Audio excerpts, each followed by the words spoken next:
Sir ఇప్పటివరకు మనం మీరు చెప్పినట్టుగా క్రిమినల్ సివిల్ అనే 2 సబ్జెక్ట్స్ ఉన్నాయి సార్.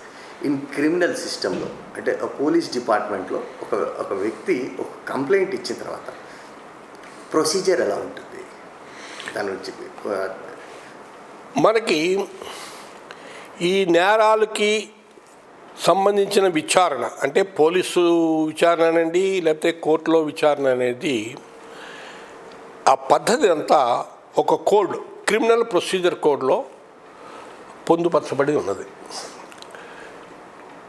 నేరాలు ఏదైనా నేరం జరిగినప్పుడు ఎవరైనా సరే పోలీస్ స్టేషన్లో చెప్పచ్చు. అప్పుడు ఆ పోలీసు వారు అది లిఖితపూర్వకంగా అంటే ఇన్ రైటింగ్ ఇచ్చారనుకోండి అది తీసుకోవచ్చు. లేకపోతే ఆ వచ్చిన వాడు ఇన్ఫార్మెంట్ అంటాం. Informant can be anybody or a victim or victim relation అవ్వచ్చు. అప్పుడు వాళ్ళు కాగితపూర్వకంగా ఇవ్వకపోతే నోటితో చెప్తే అది రికార్డ్ చేస్తారు. దీన్ని ఏమంటారంటే ఫస్ట్ ఇన్ఫర్మేషన్ అంటారు. ఈ ఇన్ఫర్మేషన్ అనేది ప్రత్యక్షంగా వెళ్ళి చెప్పక్కలే, even by phone also they can say it or WhatsApp message or mail ఏ విధంగా అయినా వాళ్ళకి అంటే ఫస్ట్ ఇన్ఫర్మేషన్ అన్నమాట. ఈ ఫస్ట్ ఇన్ఫర్మేషన్ అనేది సెక్షన్ 154 ఆఫ్ సిఆర్పిసి కింద వాళ్ళు రికార్డ్ చేసుకోవాలి. ఇన్ రైటింగ్ వస్తే ఇన్ రైటింగు, లేకపోతే వాంగ్మూలం నోటితో చెప్తే అది రికార్డ్ చేసుకోవాలి. తర్వాత ఈ నేరాల్లో 2 తరగతులు ఉన్నాయి. Cognisable offences, non cognisable offences అని సిఆర్పిసి డిఫైన్ చేస్తాడు. ఈ సిఆర్పిసిలో షెడ్యూల్ ఉంది. అందులో ఐపీసీలో ఉన్న సెక్షన్స్లో ఏది కాగ్నిజబుల్ ఏది నాన్ కాగ్నిజబుల్ అని. కాగ్నిజబుల్ అంటే ఏమిటన్నారంటే ఒక పోలీస్ ఆఫీసరు కోర్టు వారి దగ్గర నుంచి వారెంట్ లేకుండా కూడా అరెస్ట్ చేయగలే హక్కు ఉంటే, అధికారం ఉంటే, హక్కు ఉండగా అధికారం ఉంటే దాన్ని కాగ్నిజబుల్ అఫెన్సెస్ అని. ఏవి కాగ్నిజబుల్ అనేది షెడ్యూల్లో వస్తుంది. లేకపోతే స్పెషల్ ఎనాక్ట్మెంట్స్లో కొన్ని సెక్షన్స్ ఉంటాయి ఐపీసీలో లేని. ఆ యాక్ట్ కూడా చెప్పుతుంది ఇది కాగ్నిజబుల్ అఫెన్స్ అని. అది చెక్కపోతే 2 సంవత్సరాలు దాని శిక్ష ఉంటే అది కాగ్నిజబుల్ అన్నారు. ఈ కాగ్నిజబుల్ అఫెన్సెస్లో ఏం చేయాలంటే క్రైమ్ రిజిస్టర్ చేసుకున్న తర్వాత ఎఫ్ఐఆర్ ఇష్యూ చేయాలి. సార్ ఈ ఎఫ్ఐఆర్లో ఏమన్నా రెండు రకాల ఎఫ్ఐఆర్స్ ఏమన్నా ఉంటాయా? అది జీరో ఎఫ్ఐఆర్ అని కూడా అంటుంటారండి. జీరో ఎఫ్ఐఆర్ అంటే ఏంటంటే వాళ్ళకి టెరిటోరియల్ జ్యూరిస్డిక్షన్ లేనప్పుడు, అంటే ఆ నేరం వాళ్ళ జ్యూరిస్డిక్షన్లో జరగకుండా పక్క జ్యూరిస్డిక్షన్లో పోలీస్ స్టేషన్లో నేరం జరిగినప్పుడు కానీ వీళ్ళ దగ్గరికి రావచ్చు. అప్పుడు వీళ్ళు జీరో ఎఫ్ఐఆర్ చేసి ఆ ఎఫ్ఐఆర్ని అక్కడికి ట్రాన్స్ఫర్ చేస్తారు. ఎఫ్ఐఆర్ అంటే చాలామంది ఏమనుకుంటారంటే ఫస్ట్ ఇన్ఫర్మేషన్ ఇస్తారు కదా అదే ఎఫ్ఐఆర్. అది ఎఫ్ఐఆర్ కాదు, అది ఫస్ట్ ఇన్ఫర్మేషన్ ఒకటి. ఎఫ్ఐఆర్కి ఒక ఫార్మెట్ ఉంది, అది 157 సిఆర్పిసి కింద. అంటే ఫస్ట్ ఇన్ఫర్మేషన్ రిపోర్ట్ అనేది ఎవరికి వెళ్ళాలి? పోలీసు వారు చెప్పాలి, మెజిస్ట్రేట్ గారికి పంపించాలి, పై అధికారులకు పంపించాలి. దాన్ని రిపోర్ట్ అంటారు. So that is called first information report. అది కాగ్నిజబుల్ అఫెన్సెస్లోనే జరుగుతుంది. 154 కింద కాగ్నిజబుల్ అఫెన్స్లోను నాన్ కాగ్నిజబుల్ అఫెన్స్లో కూడా రికార్డ్ చేస్తాడు. బట్ కాగ్నిజబుల్ అఫెన్స్లోనే ఎఫ్ఐఆర్ రిజిస్టర్ చేసి ఎఫ్ఐఆర్ ఇష్యూ చేసి ఒక ఫార్మెట్ ఉంటుంది. ఆ ఫార్మెట్లో మేజిస్ట్రేట్ గారికి పై అధికారులకి ఆ కాపీలు పంపిస్తారు. జీరో ఎఫ్ఐఆర్ అంటే పక్క జ్యూరిస్డిక్షన్, టెరిటోరియల్ జ్యూరిస్డిక్షన్ పక్క స్టేషన్లో ఉంటే, లేకపోతే ఇంకో స్టేషన్లో ఉంటే అక్కడికి పంపిస్తాడు. That's called a difference between zero FIR and regular FIR. అప్పుడు వాడు అక్కడ మళ్ళా ఎఫ్ఐఆర్ అక్కడ కేసు మళ్ళీ రిజిస్టర్ చేసుకుంటాడు. ఇది జనరల్గా. ఇక సార్ ఈ 41 సిఆర్పిసి చెప్తా, దాని గురించి వస్తాను. ఒక ముద్దాయి మీద నేరం జరిగింది. ఆ నేరం జరిగినప్పుడు కాగ్నిజబుల్ అఫెన్సెస్ అవుతూనే పోలీసు వారు మెజిస్ట్రేట్ గారంటే కోర్టు వారి యొక్క అనుమతి ఆర్డర్స్ లేకుండా కూడా వాళ్ళు విచారణ చేయొచ్చు. 41 సిఆర్పిసి ఏం చెప్తుందంటే ఏ పరిస్థితుల్లో ముద్దాయిని అరెస్టు చేయొచ్చు చేయకూడదు అని చెప్పి. 41 సిఆర్పిసి ప్రకారంగా 7 సంవత్సరముల లోపు శిక్ష అంటే యాక్ట్ ప్రకారంగా ఐపీసీ అంటే దాని ప్రకారంగా 7 సంవత్సరాల లోపల శిక్ష ఉంటే వాళ్ళని అరెస్ట్ చేయవలసిన పని లేదు అని సెక్షన్ 41 అమెండ్ చేశారు. అది చెప్తోంది. దానికి ఎక్సెప్షన్స్ కూడా చెప్పారు. అర్థమైందా?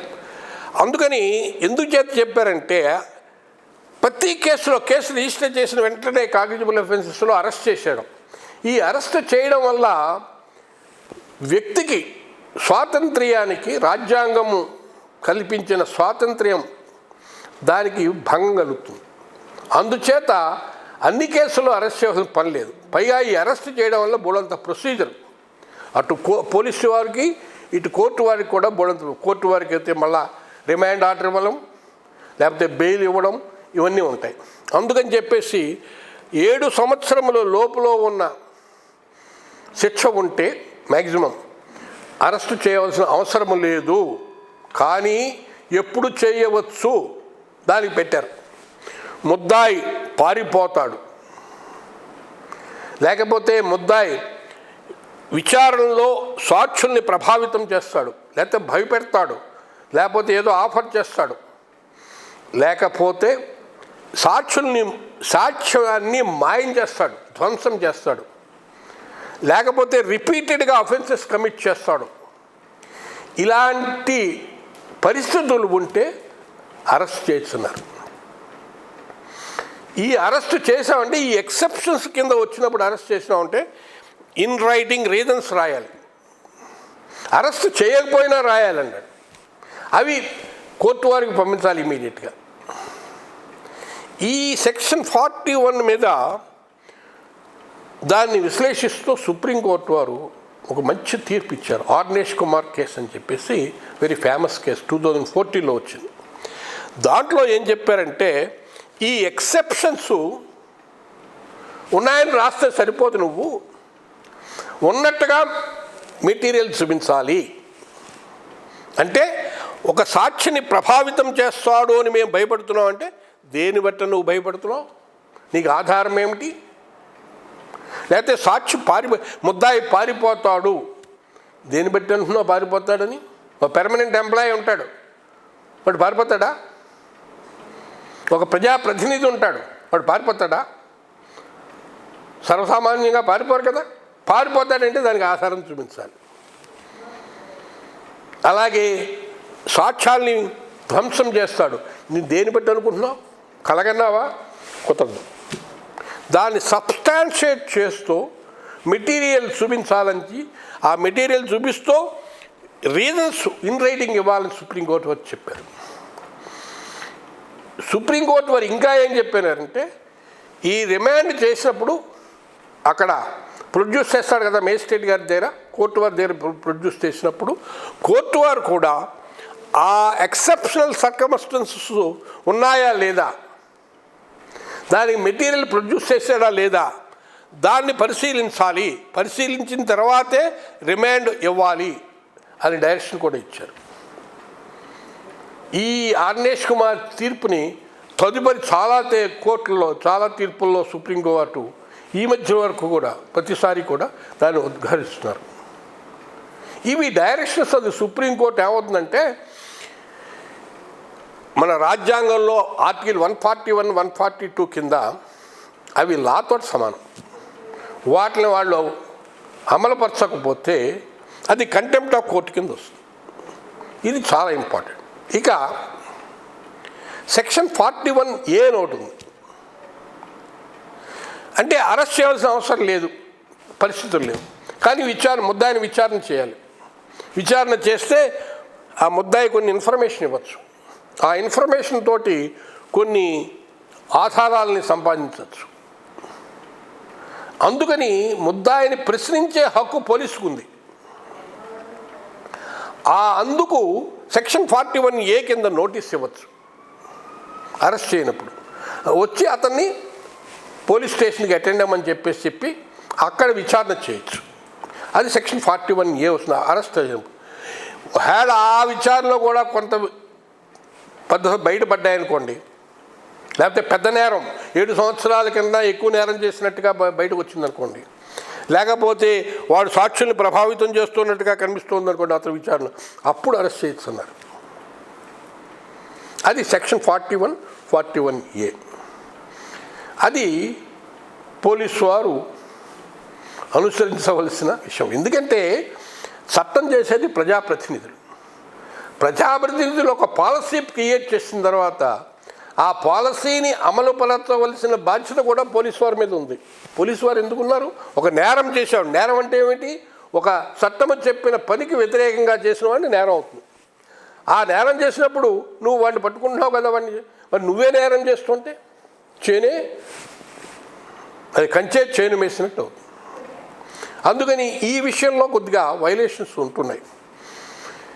ఇది అరెస్టుకు సంబంధించిన విషయాలు.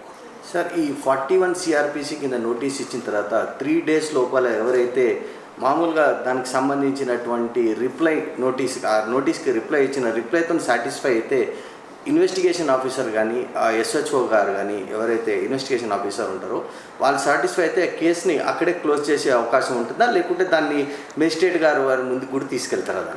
దాని పద్ధతి ఏంటంటే 41 కింద ఓ నోటీసు రిప్లై కాదు, 41 కింద అపీర్. నువ్వు పోలీస్ స్టేషన్లో కానీ ఇంకో చోట కానీ అపీర్ అవ్వమని చెప్పేసి రిప్లై అమ్మనే కాదు.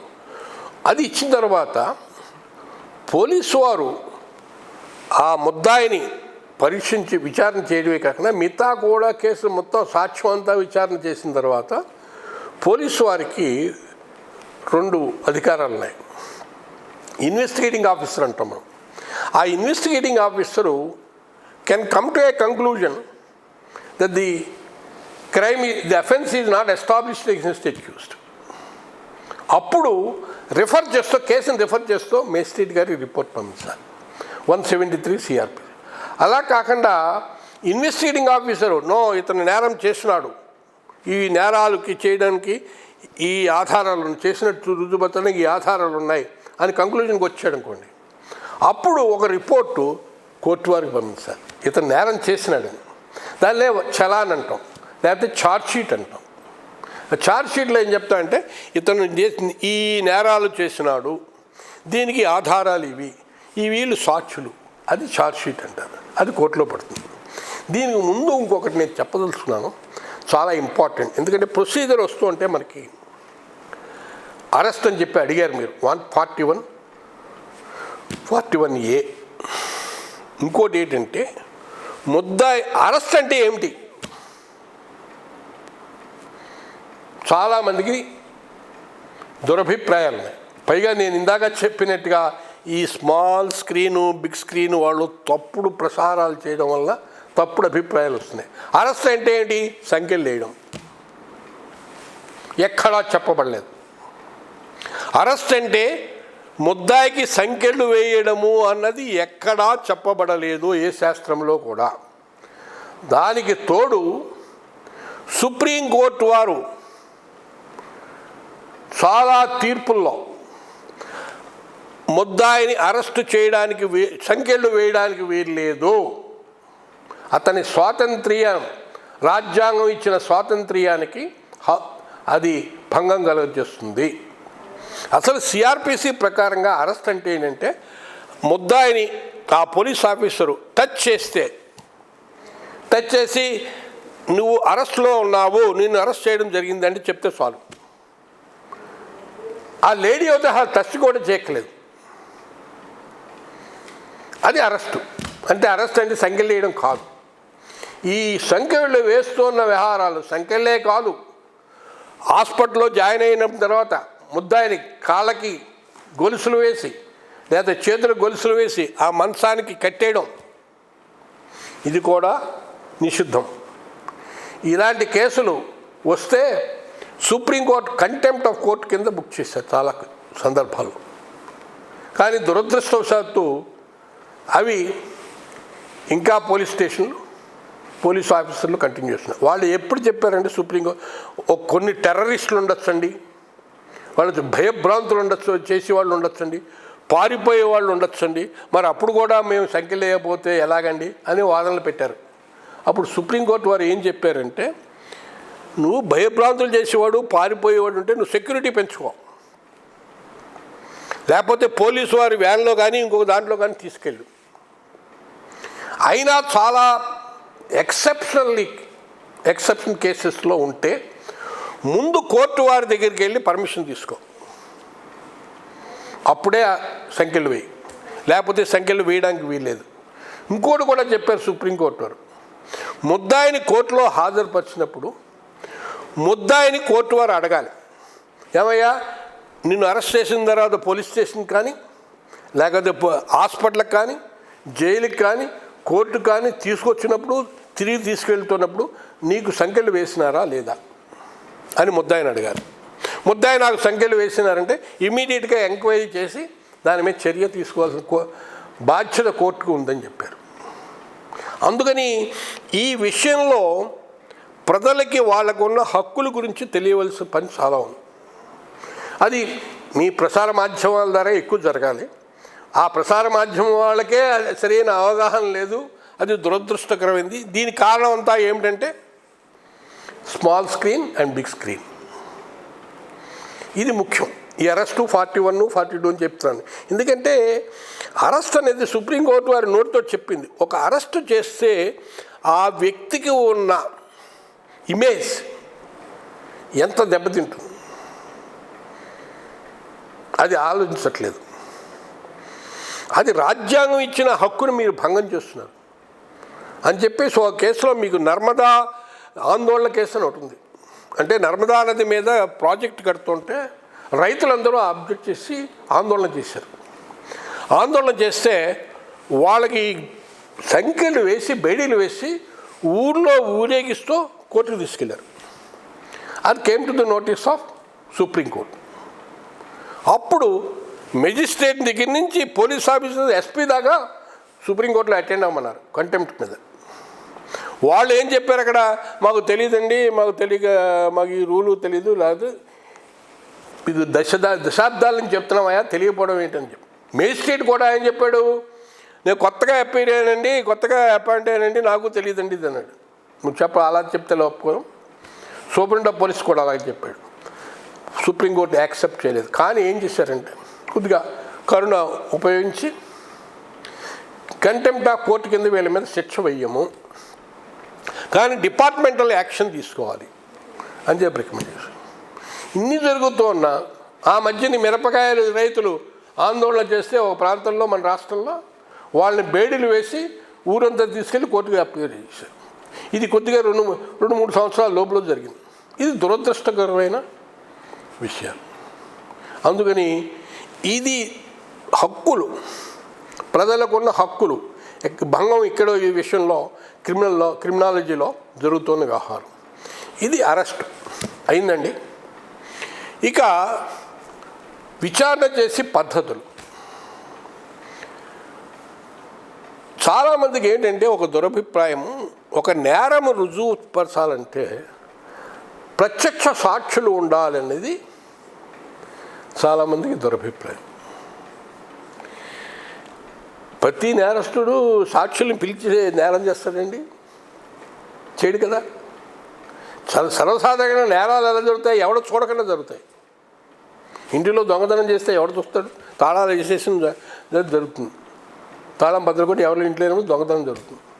లేకపోతే ఒకడిని పొడుస్తాడు, చంపేస్తాడు. వాడు సాక్షిని పిలిచి చంపుతాడా? ఏదో ఫ్యాక్షన్ కేసులోనూ రోడ్డు మీద రాబరీలోనూ వాటిలో జరిగిందంటే అది వేరు. మరి అన్నింటిలోనూ సాక్షులు ఉంటారు కదండి, అప్పుడు ఎలాగా? అందుకు ఏమనంటే ప్రత్యక్ష సాక్షులు ఉంటే మంచిది. ప్రత్యక్ష సాక్షులు లేనంత మాత్రం చేత ఆ ముద్దాయి మీద లేకపోతే ఆ కల్ప్రిట్ మీద, ఆ నేరస్తుల మీద నేరం రుజువు అవ్వాలని అనుకోవడానికి ఇల్లేదు. దాన్ని ఏమన్నారు? Circumstantial evidence. సర్కమస్టెన్షియల్ ఎవిడెన్స్ వల్ల కూడా ఒక నేరాన్ని రుజువుపరచవచ్చు. కానీ దాంట్లో ఒక కాషన్ ఇచ్చారు. ఆ సర్కమస్టెన్సెస్ ఎలా ఉండాలంట?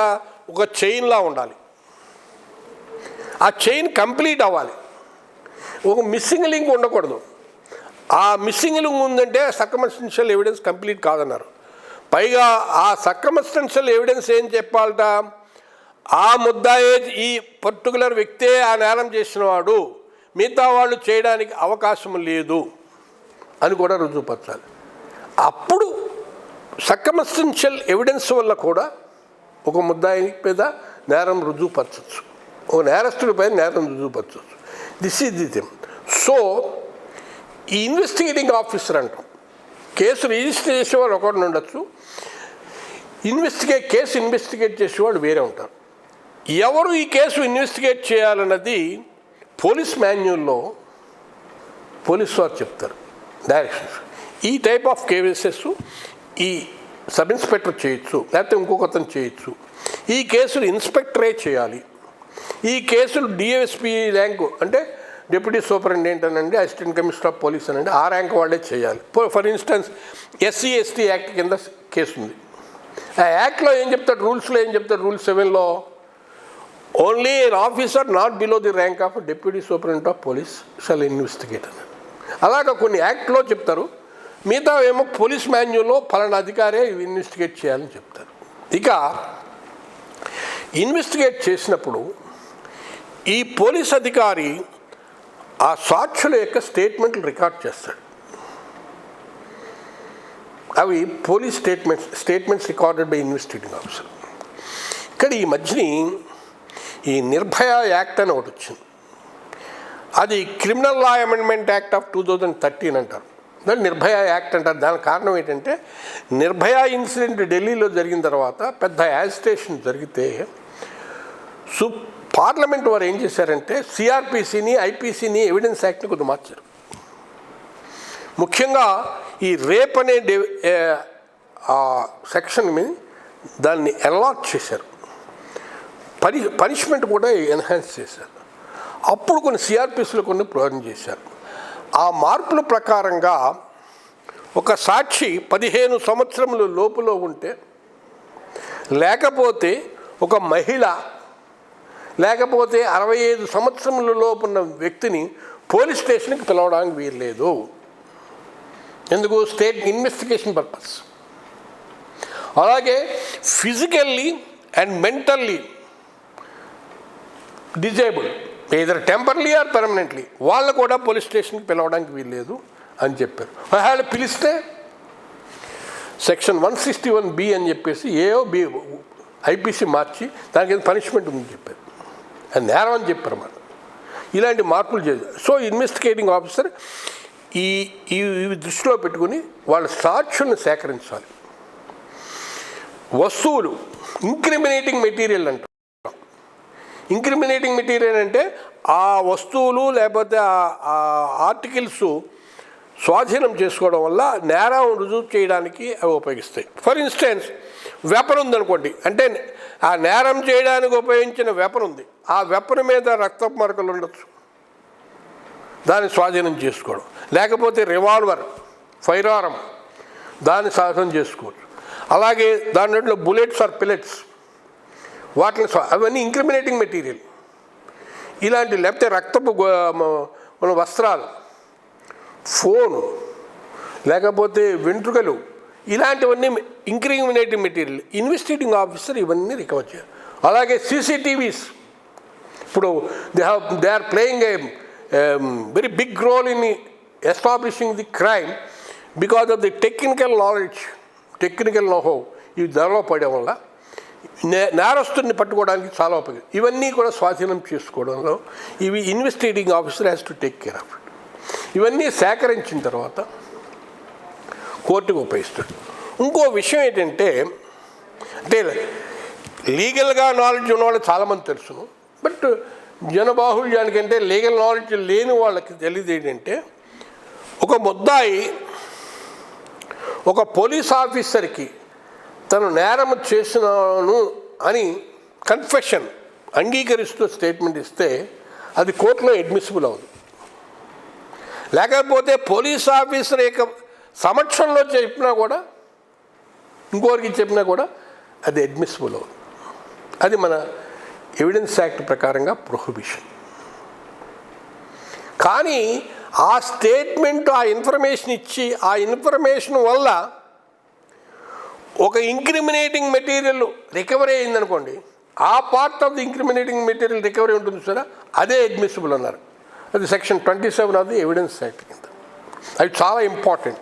అంటే ఫర్ ఇన్స్టెన్స్ దొంగతనం చేస్తాడు, ఆ దొంగ సొత్తు వాడు ముద్దాయి ఇచ్చిన ఇన్ఫర్మేషన్ ప్రకారంగా వెళ్ళి ఎవరికి చెల్లిన చోట ఎక్కడో దాస్తాడు, వాడు అక్కడి నుంచి రికవరీ చేస్తాడు.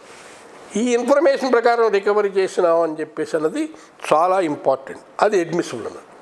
ఆ అడ్మిసిబిలిటీయే కాకుండా దానివల్ల అంటే స్పెషల్లీ ఎవిడెన్స్ యాక్ట్ ప్రకారంగా అలాంటి సొమ్ము రికవరీ చేస్తే the court can presume that he is either a thief or receiver of stolen goods with knowledge.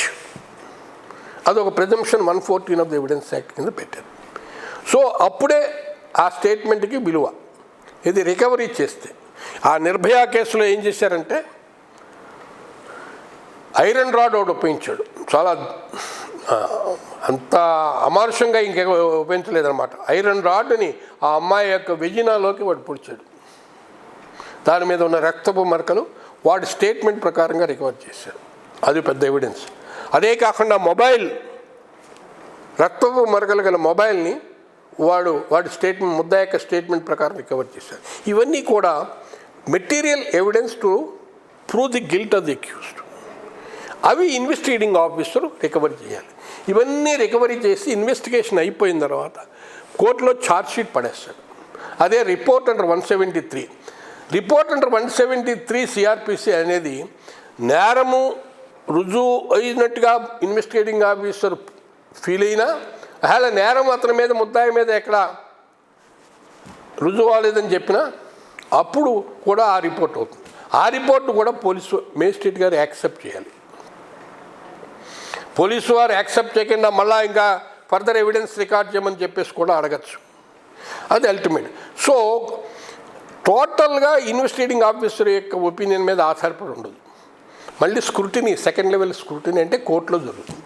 ఇది జనరల్గా జరిగే ఇది. ఇంకోటి ఏంటంటే సాక్షులు పోలీస్ ఆఫీసర్కి స్టేట్మెంట్లు ఇస్తారు. దాన్ని 161 సిఆర్పిసి స్టేట్మెంట్లు అంటాం. ఆ స్టేట్మెంట్లు కోర్టులో అడ్మిసిబుల్ కాదు. కానీ ఆ స్టేట్మెంట్లు ఆ సాక్షిని కన్ఫరెంట్ చేయడానికి ఉపయోగిస్తాయి. క్రాస్ ఎగ్జామినేషన్ కన్ఫరెంట్ చేయడం అంటే వాడు సాక్షి నువ్వు ఇలా చెప్పావు, ఇప్పుడు ఇంకోలా చెబుతున్నావు, కన్ఫరెంట్ చేసి కాంట్రడిక్ట్ చేయడానికి ఉపయోగిస్తుంది, కానీ కొరాబరేట్ చేయడానికి ఉపయోగించదు. That is the importance of the statements recorded by the police. That is only for the purpose of investigation. Only for the purpose of investigating the officer's satisfaction that the crime, the guilt of the accused is there for and to his satisfaction, not for the satisfaction of the court.